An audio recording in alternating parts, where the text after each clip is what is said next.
All right, we're live on YouTube, about to go live on TikTok and everywhere else. All right, all right. We're live everywhere. So we'll give it a little bit here. Let people come in, and then we'll get started. So yeah, let's see here. I got a good one for you guys today. Let me pull some other stuff up here really quick, and then we'll get it started. So, yeah, guys, this is the Honest Hour with me, Luis Acevedo, the founder of MOT Media and the host of the Honest Hour as well as MOT Today. And yeah, we got some good stuff to talk about today, guys. So, we're going to give it a little bit here before we jump on in. A couple of the topics that we're going to be talking about are climate change, the power outages that are taking place in California and soon to be affecting more of the nation, as well as some interesting findings within the National Institute of Health. Like, very interesting that nobody's talking about. So, we want to cover that stuff here first for you guys. So, we're going to give it a little bit here because we're also going live on YouTube, Twitter, Facebook. Well, not Facebook, but Twitch. So, going to give it a little bit here. Bear with me and let some more people trickle on in. And then, yeah, what's going on TikTok? Be sure to hit that like sign, the plus button, whatever. Um, Try to get more people in here. You know, our goal is to help people stay ahead of the curve and to be honest, right? Like, we may not get everything right, but we're definitely not going to lie to you. And that's not something you'll hear from the mainstream media. As a matter of fact, you will oftentimes hear the opposite. And we are not here to do that. We are here to um, provide people with a objective reality as to what's going on in the world, and then obviously we will add our opinions in there as well. But we also want to add solutions where we can, because I see that there's a lot of issues with especially conservative news, radio, and television, podcasts, etc., that they will not provide any solutions and they will just talk about how bad things are. For example, one key example that comes to my mind is the podcast, the Dan Bongino show. He was covering the baby formula shortage, and he was saying that if you don't breastfeed and with this formula shortage, you're kind of screwed. There's no other option for you because there's a baby formula shortage. And one of his guests had written in and said that she's afraid her baby may actually die because of the the baby formula shortage that's taking place right now. And he just said, "See, guys, see, and this is Biden's economy." And that's horrible. That's horrible because there are many solutions to that particular problem. And here at MOT, we will not shy away from those issues and let you know what the solution is. For instance, the number one solution to a situation like that, which the United States is feeling right now with the baby formula shortage. One, if you're unable to get breast milk, very simply, find where you can get raw goat milk. Raw goat milk is the most similar form of milk to human milk. If you can't find that, find raw cow milk. There are plenty of options. In addition to that, if you can't find raw goat milk or raw cow milk, which is very common nowadays, like in the state we live in, Ohio, we have to go through a herd share or work with the farmer in order to get raw milk. Okay. So let's say you're in a scenario like that, but the state's more strict. Well, you can still find it's not as good, but you would still be able to find um, pasteurized goat milk. And then pasteurized goat milk, from there, you can learn to make your own formulas. So there are plenty of ways to solve the problem of the baby formula shortage, like plenty of ways, but conservatives only focus on the mainstream narrative as well. They're not really helping by providing solutions. What they do is simply they simply survive off of hate as well. They like to say that the left survives off of hate, and that's what they thrive off of is hate and violence. And they're using the prime example of what's taking place right now with the potential overturning of Roe v. Wade, with these radical leftists protesting at the Supreme Court justices' homes, which is illegal. It's extremely illegal to do that, and it's a felony, and they should be in prison for doing so, right? But what Republican in power to do that is actually stepping forth and arresting these people? None, zero, because they are literally the same as the left, and they are under the same control. And so they won't really provide you solutions. And so here at MOT, we want to help find solutions and find ways to be optimistic about the future, because we are going through trying times right now, is one of the things that we're going to be covering here in the show today. There's a lot of things that are coming to the United States, and a lot of people are unaware of that because they're so caught up in these narratives, such as the whole Roe v. Wade thing. I presented something on my TikTok story the other day showing why Roe v. Wade probably is going to pass and be overturned, is because they have been able to find a way to indirectly or directly, however you look at it, cause these abortions, and that is, through jabs. If you look at it, the pregnant women who received a particular jab for the cough and sniffles, 26 out of the 27 babies of the study had died. Only one had survived. So right there, and this is true for all of them. I don't know if that particular data set is true for all of them, but them being harmful to people and children in general is true. And so they have found other ways to circumvent the need of abortion. But not only that, then you have to deal with the state and the local municipalities. Are they going to play some Liquid Stranger? I don't know what that is. Anyway, so yeah, so you have the issue that the states are still going to have to outlaw it. And you know what? Really, my thing is, as long as you don't get an abortion, like if you don't believe in abortions, then don't get abortions. It's really that simple, right? Um, Obviously, it'd be better to live in a society that doesn't support it. But anyway, it doesn't really matter because of how far we're going down this path. We're already too far down the path. And so anyway, um, there's really no solutions that are provided to you in the mainstream media. They simply lie to you. All of them do. All of them do. And so we here hope to change that a little bit. So anyway, we see that with the whole narrative. Well, there's just a bunch of narratives that are super distracting, that are just purely distractions. I mean, you can look at what's going on with Russia and Ukraine. I was listening today to a Fox News podcast, and they were saying that Vladimir Putin is now just going to settle with taking over Donbass or whatever the hell it's called. But in reality, that has been the plan the whole time. There hasn't actually been a plan to take over all of Ukraine. There has just been a plan to take over a certain portion of Ukraine, which he believes is a part of Russia still. And if you do your history, it's pretty obvious that, well, we're being lied to in regards to the Russia-Ukraine war and what's actually taking place there. Okay, so there's just a bunch of narratives to distract you from things that are actually taking place right now. One of the main things that are taking place, before I jump into the topics here, is food shortages, right? Food shortages is something that I have specifically been talking about for about 2 going on 3 years, right? Been warning about it for 2 to 3 years. And I've also been warning people for about 2 to 3 years, or rather not warning people, but advising people whether or not you should take my, if you want to take my advice, you can. If you don't want to take my advice, you don't have to. But I've been advising people to localize their supply chains for a while as well. Finding a local farmer to help. Start growing your own food. If you have the property, get some chicken, get some goat. Learn how to raise livestock, and get food from it. Be productive. Don't be so dependent upon this system. That's the main thing, right? Not to be as dependent upon this system. Agreed.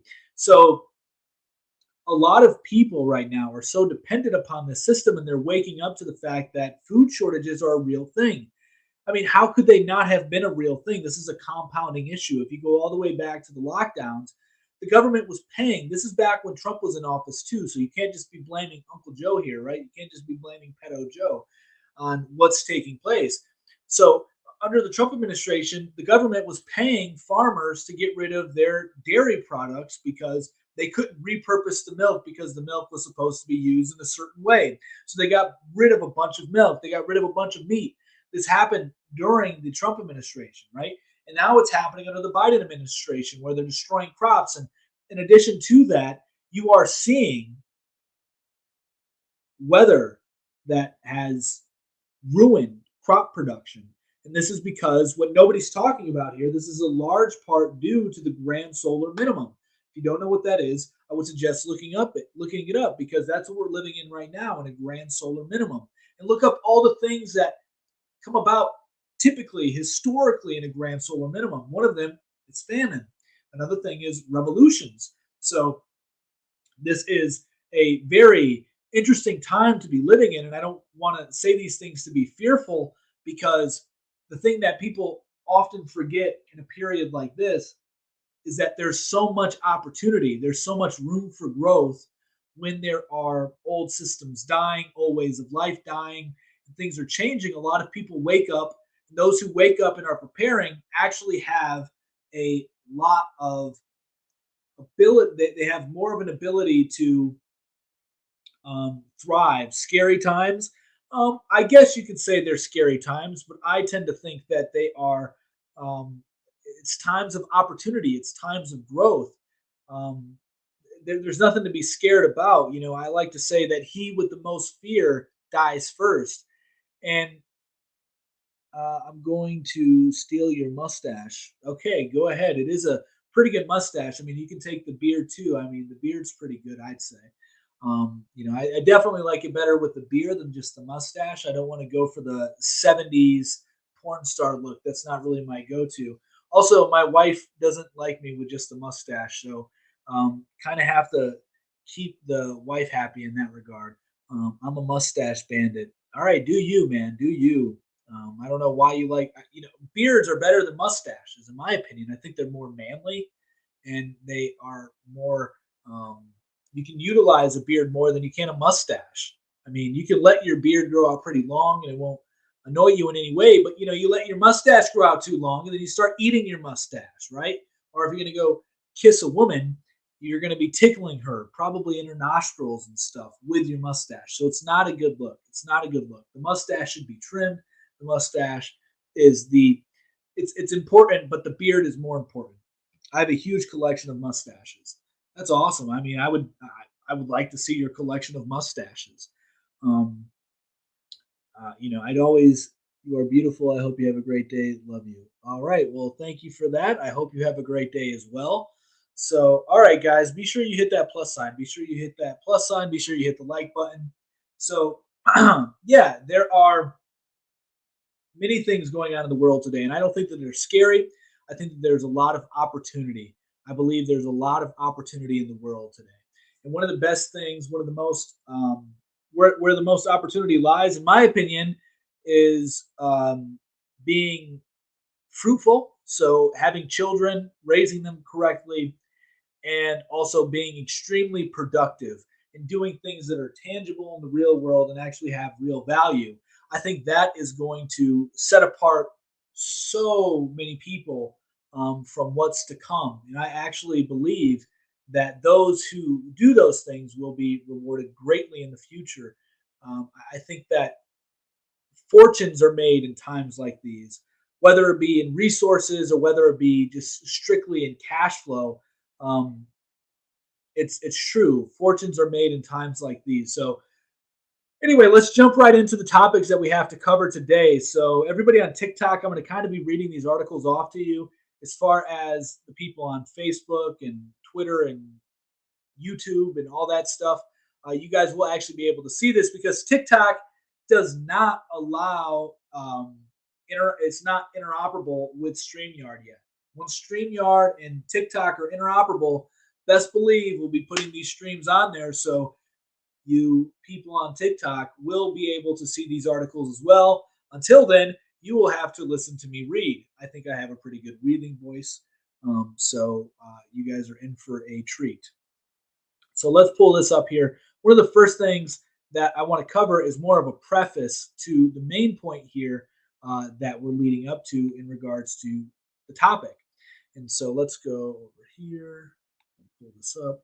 All right. So this is an article that was in Zero Hedge, right? And it came out yesterday. And it's a pretty big article, not in length, but in its importance.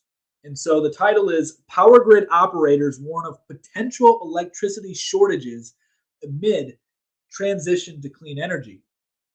So a lot of people that are in the power grid, sector that provide energy to people are warning, as the title said, of this electricity shortage that will take place.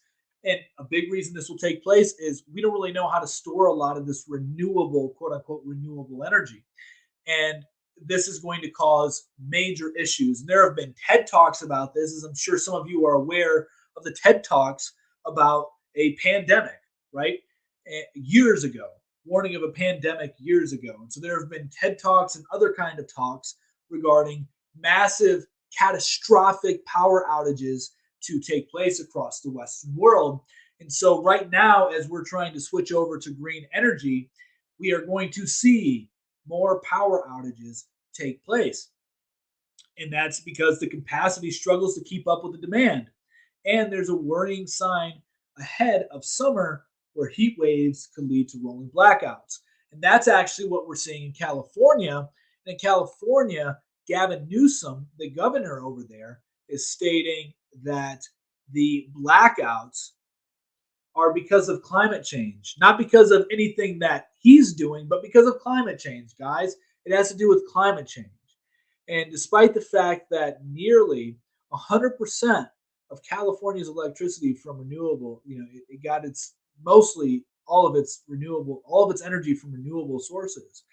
But as we see here in a tweet, it says Gavin Newsom's side yesterday. I'm sorry, I don't know why I said aside. Dyslexic moment there. Governor Gavin Newsom's aides yesterday said climate change may soon cause blackouts, but that's ridiculous. We know about the climate change for decades. The reason for 4 years of blackouts in a row is because Newsom won't build power plants we need. This is from Michael Schellenberger, I believe is how you pronounce his name. And he's the journalist who actually wrote this particular article talking about climate change and Governor Newsom's excuse for climate change being the cause of these rolling blackouts. But in reality, what we're seeing here is, as this article suggested, there just isn't the capacity, the storage capacity, right, to actually facilitate or transmit the energy needed in order to provide everybody with energy. And this is happening across the world right now, too. I mean, in Japan, they were telling people to keep their AC at a certain level. In Italy, they're telling people to restrict their AC usage as well. And this is to stand in solidarity with Ukraine. But over here in the United States, we're going to use the excuse of climate change to combat against climate change. And eventually, it'll probably be to stand in solidarity with the rest of the world and supporting Ukraine in this war. But the main thing here is going to be climate change. So the main narrative that we're going to be seeing next and what will probably end up causing future lockdowns, in my opinion, will be climate change. We will have climate change lockdowns, and we will see some of those lockdowns being caused by what is called eco-terrorism, right? The FBI said that domestic terrorism is the number one threat to America, and the most specific kind of terrorism is eco-terrorism, which is a subset of domestic terrorism. And they said that this will be the biggest threat, one of the biggest threats to the United States.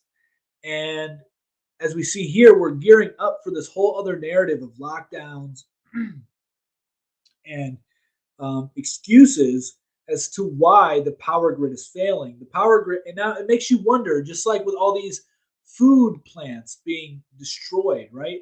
Are these food plants intentionally being destroyed, or are they like coincidentally being destroyed, which is affecting the food shortages? And then you also have these diseases that are spreading across animals, whether they be wild or um, um, I don't want to say enslaved, but farmed animals, right?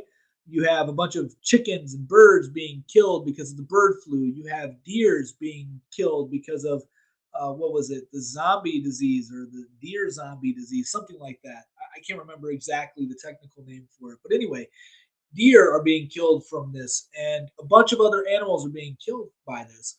And it makes you wonder: is this shortage that we're experiencing orchestrated just like the food shortages are potentially orchestrated?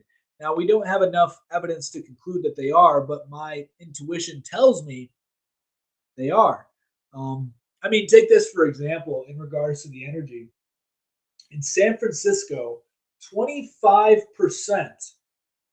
of EV charging stations don't work. They just don't work. 25%, that's huge, right? So 5% of that is due to the power cords just not reaching the outlet, the inlet for the car. They just won't reach. And then the other percentage is due to the fact that they're just not working, they're inoperable. And so this transition is really garbage. And I think it is just a way for them to control, because they're going to be ushering in these smart cities as well, where they will be able to, there'll be digital twins of everything, of your house, of these buildings, and they'll be able to control the digital twin. And the digital twin essentially is a digital representation of a physical building, right? And so all that data from that physical building will be on the digital twin. And who controls the data for the digital twin? Probably the governments. I mean, this is something that I've talked about a lot. I've actually had 2 interviews on digital twins on my podcast, Minds of Tomorrow. You can find the link in the description on this channel if you're interested in checking out some of those digital twin podcasts, but also many other podcast interviews that I've had.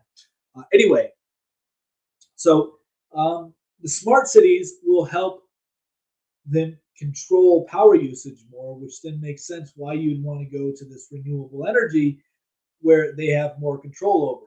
And now I do think that it is, that's what I think is happening. And I don't know that we'll be able to reach the goals of by 2035, like San Francisco said, being powered by completely electrical, right? They want to do away with diesel and gasoline. They want to go strictly to electric. But I don't know that that's going to be the smartest thing to do. As we're seeing right now, we just don't have the infrastructure for it. And one thing that I believe, I don't really have much evidence to back this up, other than the fact that, other than some anecdotal points, like, and the main point here is that I think that I think there's a good chance that oil is the true renewable energy. It is the renewable energy, right? And the reason I say that, like I said, is just an anecdotal point. And that is when there are certain like oil companies that go out and drill for oil, they find oil, they think that they have gotten rid of all the oil, extracted it all. They come back to that same site 20 years later, and what do they find? More oil. This happens a lot. This happens a lot where they think that the oil will be dried out because it was when they were there 20 years ago, and they come back 20 years or 10 years, whatever the time frame is, and there's more oil. I don't know what oil is. They say it's fossil fuels. I don't believe that narrative because I don't really believe that dinosaurs even existed. But that's a whole nother topic. But yeah, so I think that, and then also, how often have they talked about peak oil? How many times have they talked about peak oil? And we are just finding more and more oil. It's insane. Just like there's a misconception about gold on a slightly different topic here. People seem to think that gold is really rare when in reality we just keep finding more and more gold. We do. What's rarer or more rare than gold is silver. That's a whole other topic.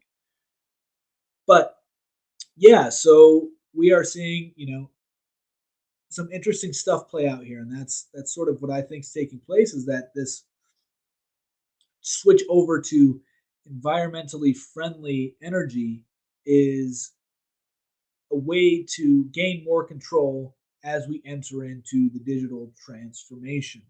Or we are going through the digital transformation and we enter into this more digital age, right? I mean, everybody is getting prepared for this digital transformation. The FDA has a department, has an office of digital transformation for human health, drugs, all this stuff. You'll have a digital twin. Your house will have a digital twin. Look at the digital twins. The potential is endless with them, and it will be a key factor in this transition. So, especially when it comes to energy for your homes and your buildings, your place of work, all of that stuff, restaurants, everywhere.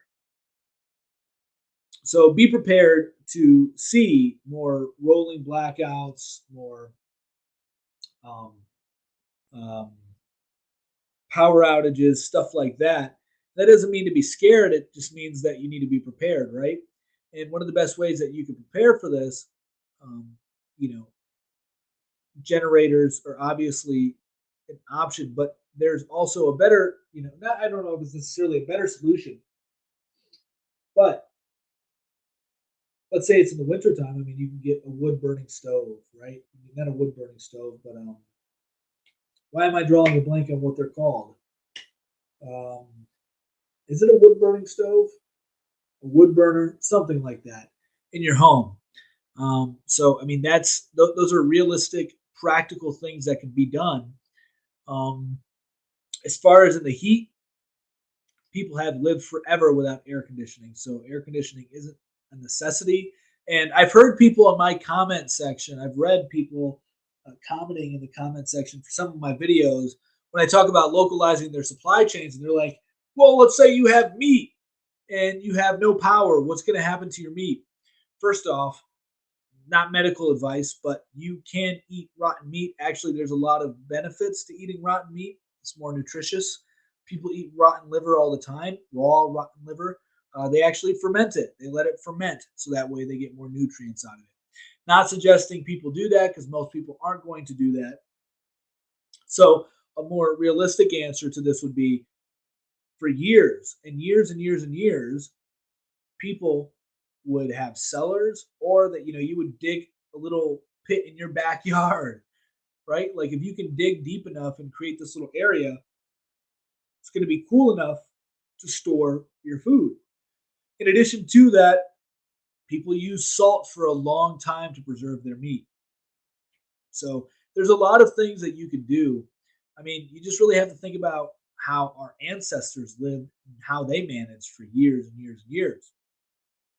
I just think that a lot of people don't necessarily want to live if a catastrophic event happens like that to them. Their will to live is minimal, and that's a whole topic in and of itself about depression, mental health. So I don't know, but anyway, the other topic that I wanted to cover here is this. So hang on, let me share it for everybody on everything else.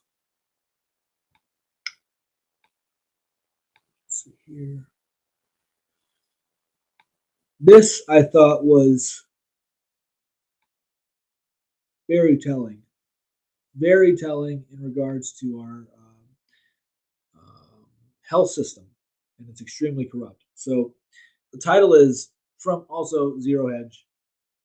Nonprofit watchdog uncovers $350 million in secret payments to Fauci, Collins, and others at the NIH. And the NIH is the National Institutes of Health.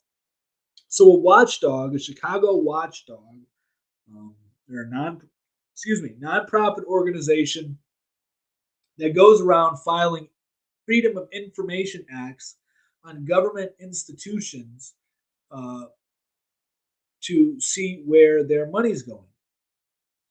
And they happen to do it at the National Institute of Health.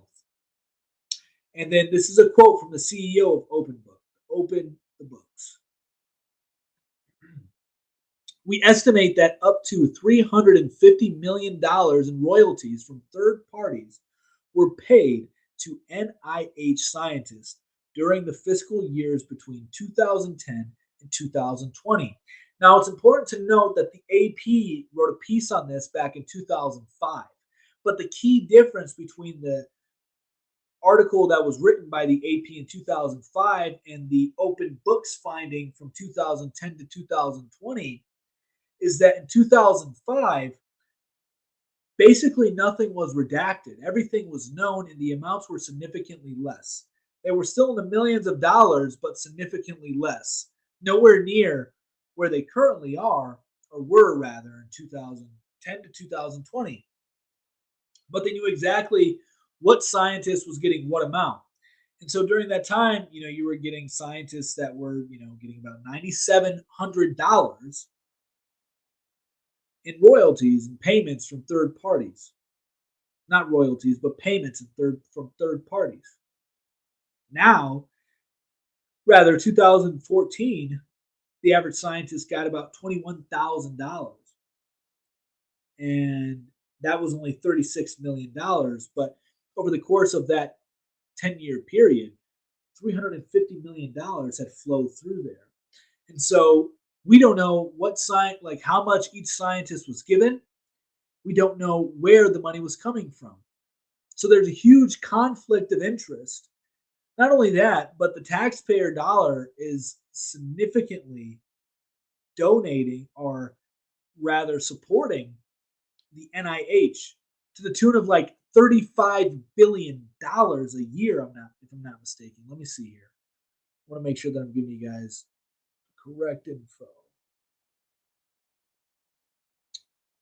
Yeah, consider the fact that the NIH doles out $32 billion in grants to approximately 56,000 grantees. So, okay, a little bit different. Now we know that over an 11-year period, there's going to be approximately $350 million flowing the other way from third-party payers, many of which receive NIH grants. So I get a little bit backwards, but they are supported by the government, right? NIH grants, and those payments are flowing back to NIH scientists and leadership. So they have like this recycling system of just washing their money. And so it's a lot of corruption that's in the medical field, and this is a prime example of that corruption. And the science in the scientific community. One big thing that people are unaware of, especially in the realm of science, is the fact that there is a reproducibility crisis in the field, meaning that 2/3 of all studies that have been scientifically conducted in the scientific community cannot be reproduced. Therefore, they are null and void. They do not count. They are not scientific at all. They failed the scientific method. That is, 66% of all studies in the scientific realm are not reproducible. Nobody talks about that, but everybody talks about you trusting the science. And nobody wants to talk about the massive corruption in the medical industry. People will talk about the pharmaceutical industry, but God forbid you actually touch the pulse of the industry in the medical field. God forbid you touch that. You can touch the pharmaceutical industry. You can talk all you want about the pharmaceutical industry, but don't you dare talk about doctors. Don't you dare talk about nurses. Don't you dare talk about the fact that medical professionals are the third leading cause of death in America. Don't you dare talk about these things. And don't you dare talk about the fact that there's massive corruption in the NIH. These are things that will not be talked about. These are things that won't be talked about in the mainstream media, or even with your conservative media that tries to give you an alternative perspective, when in reality, They just give you another flavor of despair. That's what they do because they want to keep you in the low frequency, in the low mindset, in the fearful mindset, to be fearful of what the left is going to do, to be fearful of who's coming for you next because you're persecuted. That's what it's all about. They're no different than the left if you really think about it. Because the left is always going about who's going to persecute me? Who's persecuting me? Who's the little man? And we have to stand up for the little man. And now the right, it's like, we're the little man. We're being persecuted. Woe us, right? Anyway, get a little off topic there. So we already knew that Dr. Fauci is the highest paid official in government currently. It has been for quite some time. And so with this is pretty big news and nobody's talking about it. Pretty much nobody is talking about it. So if you heard it here first, you kind of have to hit the plus sign. You kind of have to. And you got to give me a like. But yeah, so today's show is not going to be an hour. That's all I had to talk about for today, unless you guys have any questions, have anything specific you want to talk about. Feel free to ask questions, feel free to comment. But otherwise, that is going to be it. And I will be doing this every night at 10 o'clock, 10 p.m. Eastern Standard Time. Come and join me for the Honest Hour, where you will get information you will not hear from other places, where you will get true news and know that everybody here that works at MOT Media, we may be wrong occasionally, right? Because we're human. We're human. We make mistakes. We may have the wrong interpretation. We might have the wrong take on something. We might have bad information occasionally. Like everybody, this happens to everybody. But just know, we will never, ever intentionally lie to you. We want to make sure that you are on the right path because information is powerful. If you have information, you are able to make better decisions. And so we want to help people make better decisions. That is the ultimate goal here, is to have a more informed audience, have a more informed population that isn't going to be driven by fear. This is another thing. We don't want to drive you by fear.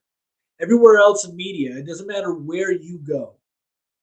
Now that your eyes have been opened to the truth of the fact that all media is driven by fear, and that's how they got your attention. Focus on that next time that you listen to anything from the mainstream, whether it be left or right. You'll see that it's all fear-driven and it's all victim narrative.